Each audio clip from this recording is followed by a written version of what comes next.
It's so nice to be able to close the loop with certain vegetables year after year. All of these Solanaceae vegetables. Very easy to save seed from. And the reason is because we don't need large numbers. We don't need a big population of plants to draw viable seed from.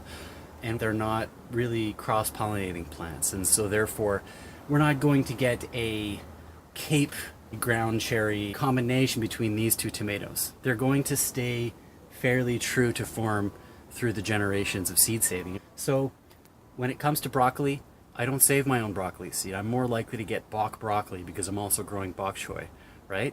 And with the squash, the same thing. What I'm showing you folks is the easiest stuff to start with.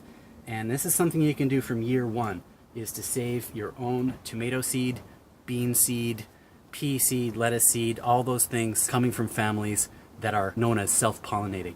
Okay?